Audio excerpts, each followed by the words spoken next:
Welcome back, everybody. If you're anything like me, then you love guns, chicks in bikinis, fast cars, and Disney. You heard me right, Disney. What are we making today?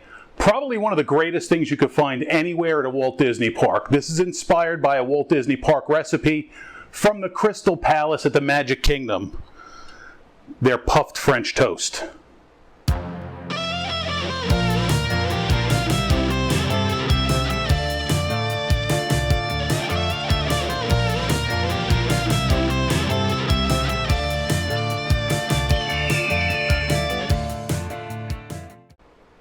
This recipe looks a lot more difficult than it actually is. I mean, the end product looks a lot more difficult. It's almost pancake batter, dip your bread in it, and deep fry it. Let's make it. So you're going to get yourself a large mixing bowl. After gazing at your reflection longingly, you're going to pour in 2 cups of whole milk. Just pour it right in. Then you're going to take 2 eggs, crack the first one in, chase the second one down because it's rolling across the counter, grab it, there we go. Crack that in. Make sure you don't get any shells in. You want it crispy, not crunchy. To this, we're going to add 2 teaspoons of vanilla extract. Make sure you get the best quality you can find and afford. Cheap stuff tastes cheap. You don't want that. You want it to taste good. Then you're going to add 2 teaspoons of baking powder and 1 teaspoon of kosher salt. Then to this bowl, we're going to add 2 cups of sifted all-purpose flour. You really want to sift it. You don't want any chunks. You want this to be a really, really smooth batter. Usually with pancake batter, you can get by with a little couple chunks in there. You don't want that because you're coating the bread, so you want it nice and smooth.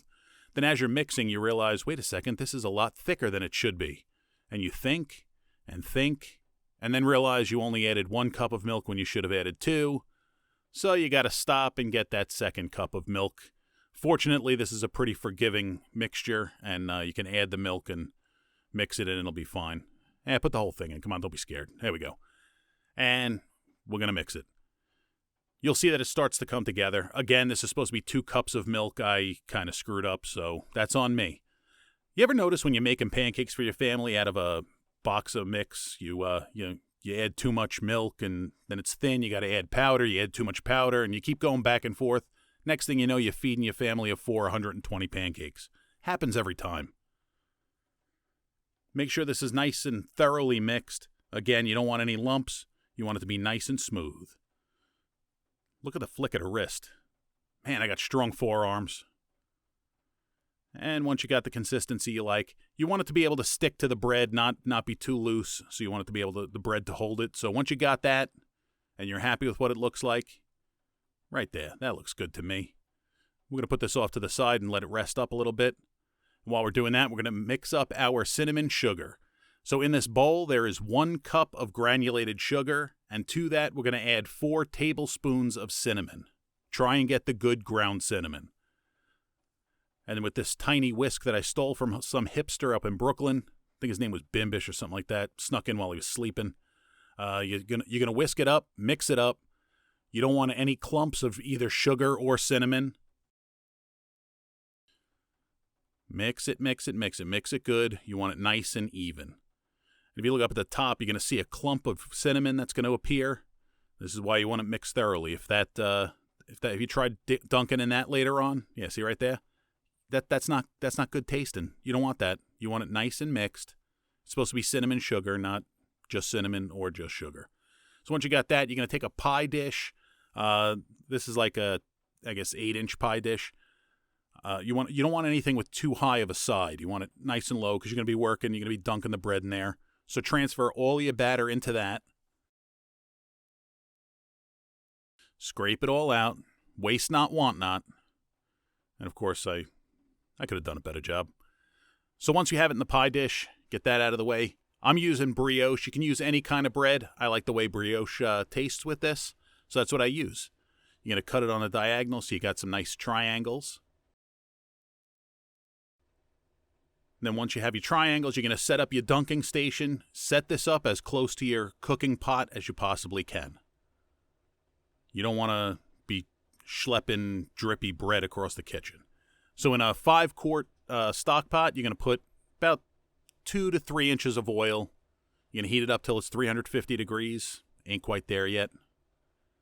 That's more like it. So once your oil's up to temperature, you're going to do this fairly quickly because you don't want the bread to really soak in the batter. You just want it coated. It'll soak in while it's cooking. So one by one, dunk the piece in, get it as fully coated as possible. I got big meaty hands and I always leave thumbprints. You'll see that in a second. But you want to get your bread coated. That'll puff up nicely while it's cooking. Look at that. See, it's puffing up. Dunka dunka.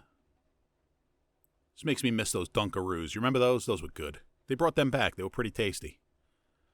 And, do them 3 or 4 at a time. Leave thumbprints in them just for signature. And this puffs up. It's almost funnel cake, but just not as sweet because you didn't put sugar in the batter. If you added a little sugar to the batter, you could actually make funnel cake with this, which is what I did with some of the extra batter later on. And that's how I know it's not as good. Give them a little flip after they're cooking for a minute or so. You want this to brown evenly. You want them golden brown and delicious. You don't want to overcook one side. So give it a flip. Get ready with a sheet pan with a wire rack. You're going to flip them over. Those looking nice and golden brown.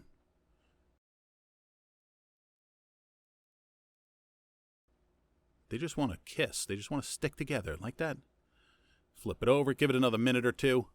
These cook up pretty quick. You don't want to walk away from them. You want to stay right on top of them, pay attention, keep checking on them. These are one of my favorite things to eat when I'm at Disney World. So happy I can make them at home.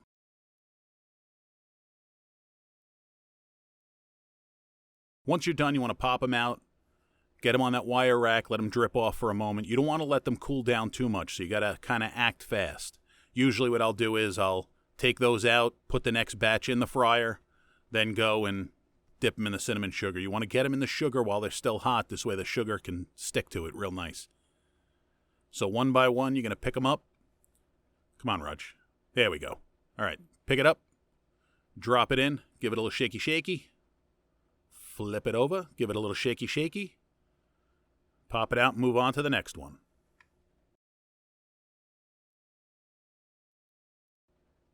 Did I mention how much I love the smell of cinnamon? It's just such a warm, comforting smell. I love it. And these are just gushing with cinnamon goodness. Get those. We'll get the last one. You don't want these, like, over sugared. You want to give them just a nice light toss. And then once you have them set, you got to plate them up nice and pretty. Look at that. Those little crunchy pieces, and it's got such a soft... I can't even come up with the word. That's how confused I am. And it needs syrup. Oh, yeah.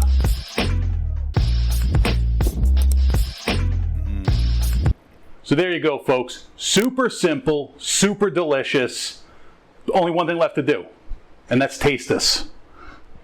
Yeah. Boom, boom. This. If heaven had a flavor, it's probably this. Look.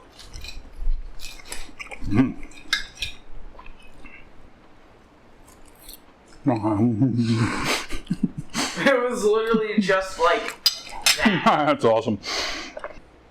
So there you go. Make this. Give it a try. If you want to see me make something, if you have a suggestion, I'm always open to suggestions. Drop it down in the comments. If you like this video, hit like, subscribe, share it. Your mother would love this recipe. Share it with her. Why not? Thanks for watching Sugar, Salt, Fat, and Booze. We'll see you next time.